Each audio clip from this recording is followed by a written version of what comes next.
Okay, so here are some examples with questions.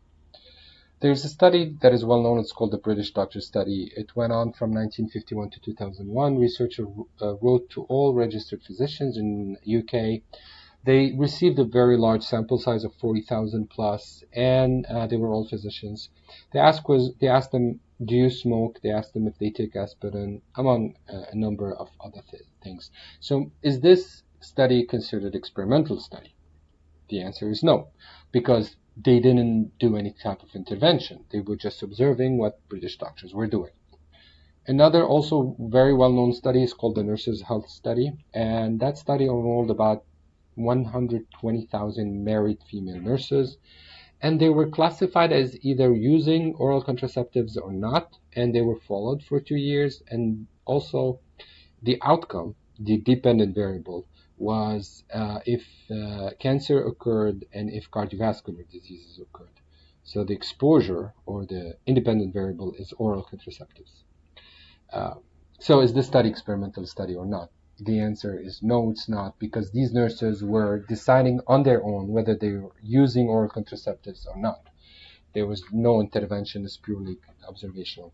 Now, second question is, how do you make this study experimental? Well, hypothetically speaking, you would have to randomize these married nurses into two groups, and one group would receive the oral contraceptives, whereas the second one would receive a placebo. But right away, you can see that there's a very big ethical problem with that.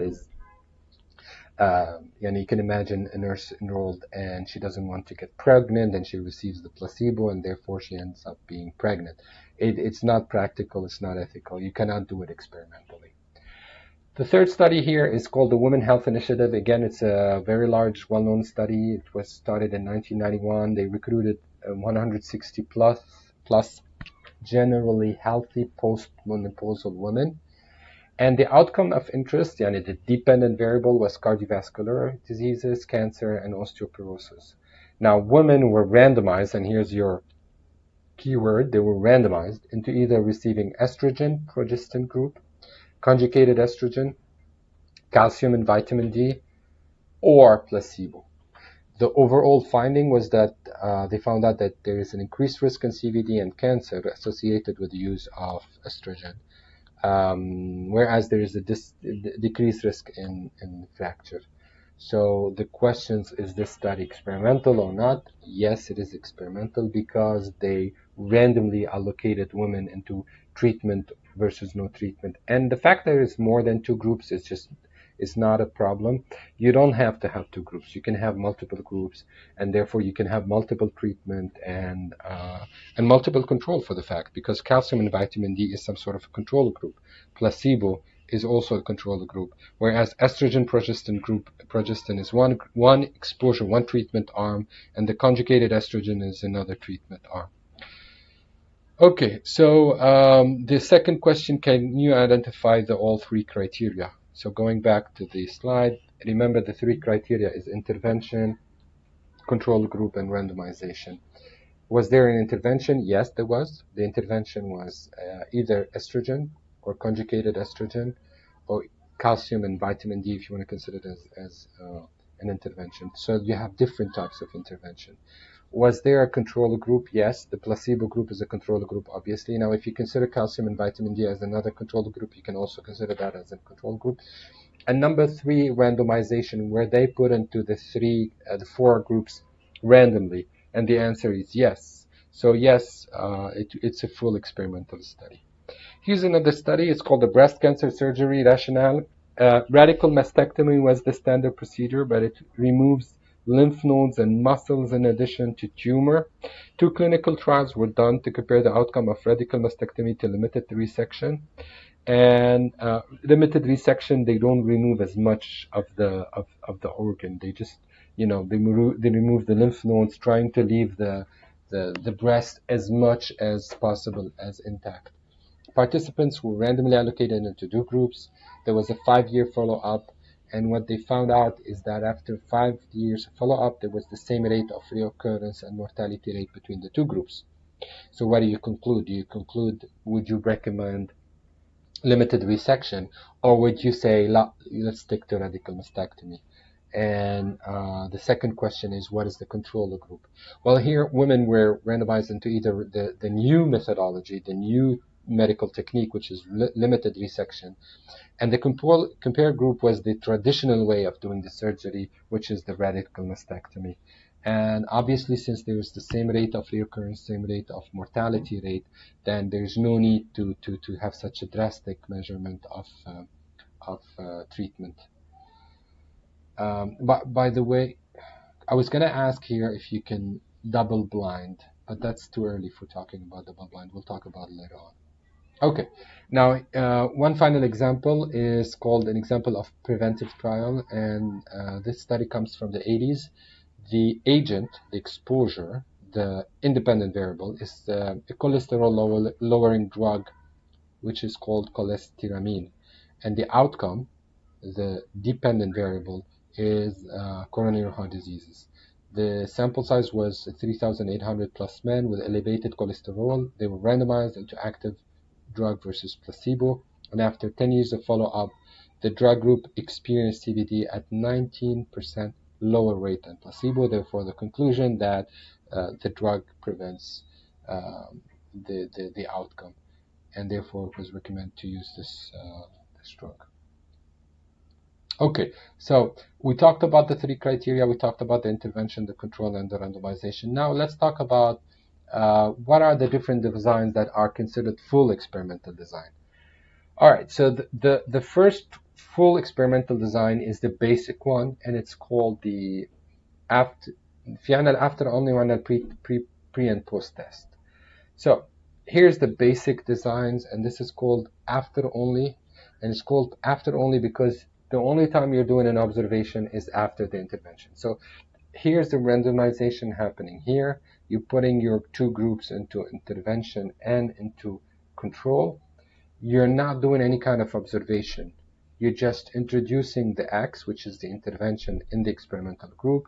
You're not doing any type of intervention in the control group besides the placebo. And you're giving your intervention time to work, and then you come and you evaluate and you look at the outcome. Now it's called post only because you looked at the outcome only after the intervention. A better method is if you observe before the intervention and after the intervention, and we're going to have an example on this slide. So here we go. This is called pre-test, post-test. You observe, you provide the intervention, and then you observe again.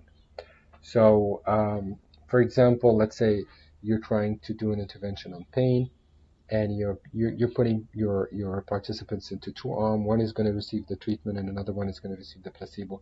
Before you actually provide the intervention, you measure pain. So that's the O that happened before the X. You observe the pain before, you measure it, you introduce your intervention, and then after a while you come back and you measure the pain again. So you measure before and after, making this pre and post intervention, and obviously this is a better design than the first design. So here's an example. In the Women Health Initiative, what should have been observed at baseline and after intervention for the design to be a pre-test, post-test?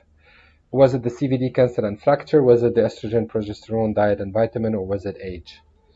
Well, obviously you cannot observe outcome in this example because the outcome here is something that happens only once. You cannot observe cancer in this group because if you remember the study, these were otherwise healthy women.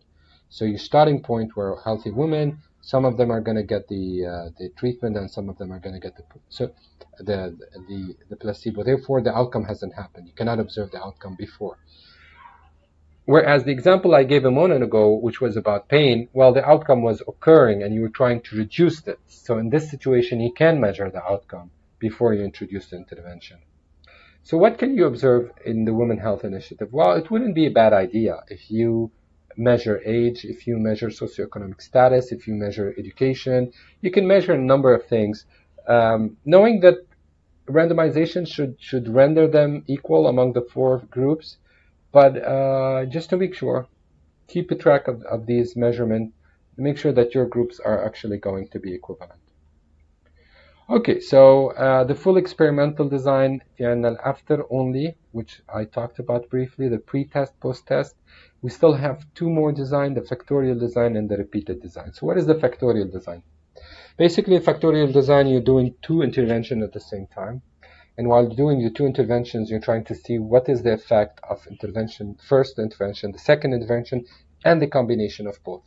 So the easiest example here is one intervention is I'm going to give drug A versus drug B, but also my second intervention is how I am giving the drug. Is it by IV or is it orally?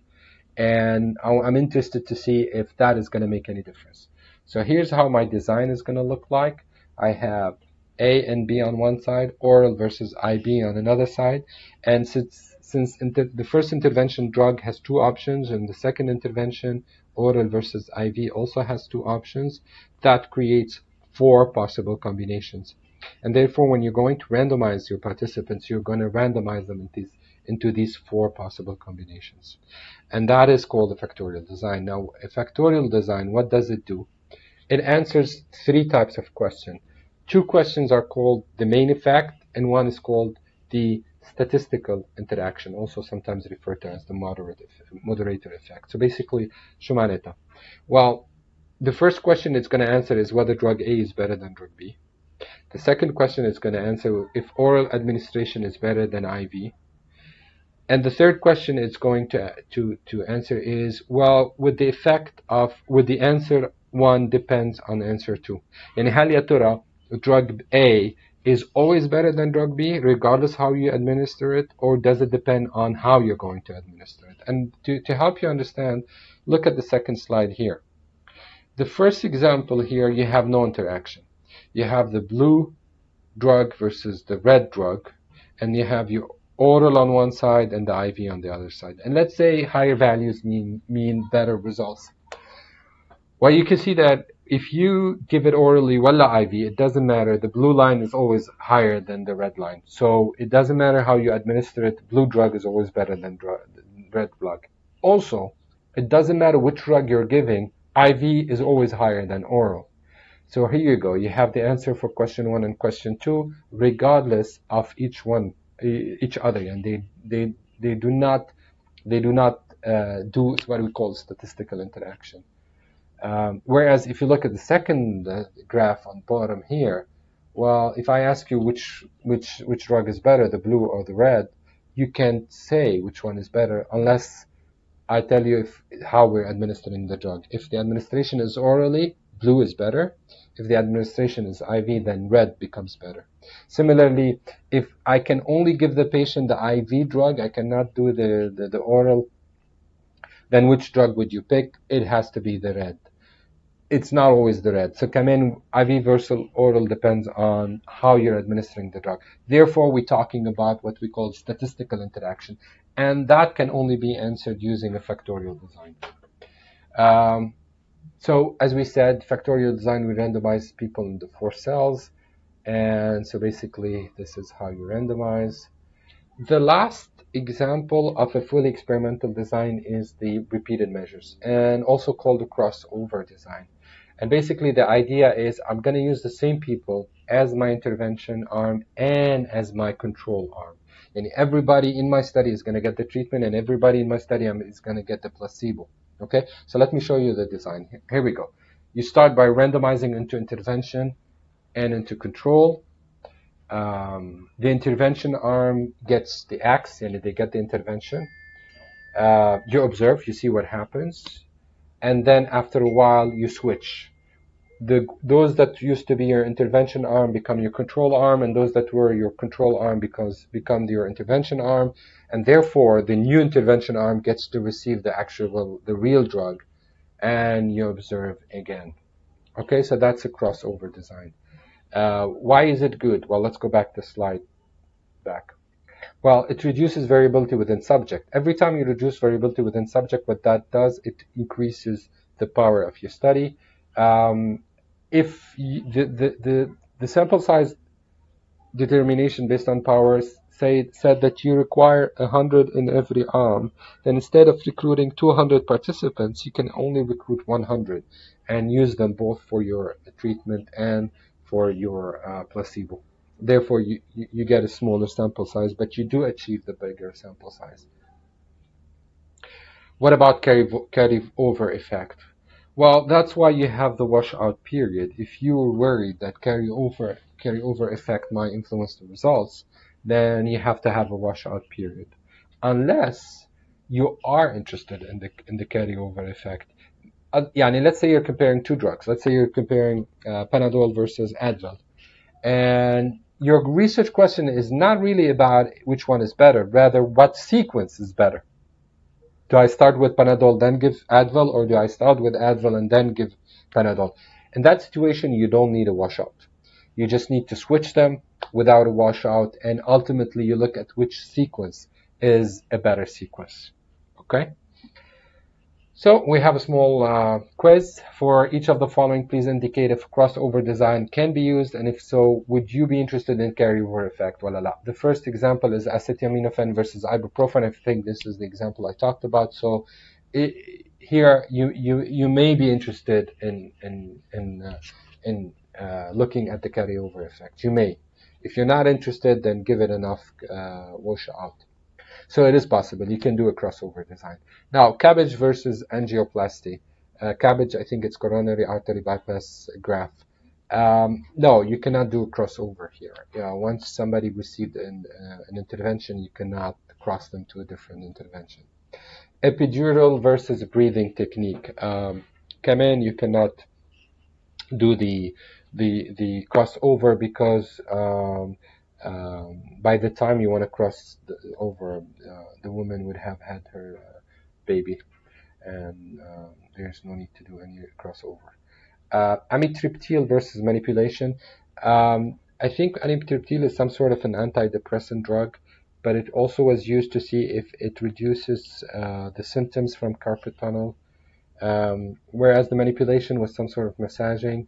And in that study, actually, they were interested in the crossover, the carryover. They wanted to see, do I do massage, then give the drug, or do I give the drug and do the massage? Okay. So these are the designs that are considered full experimental designs. The after only, the pre-test, post-test, the factorial, and the repeated. Next, we're going to talk about quasi-experimental and pre-experimental.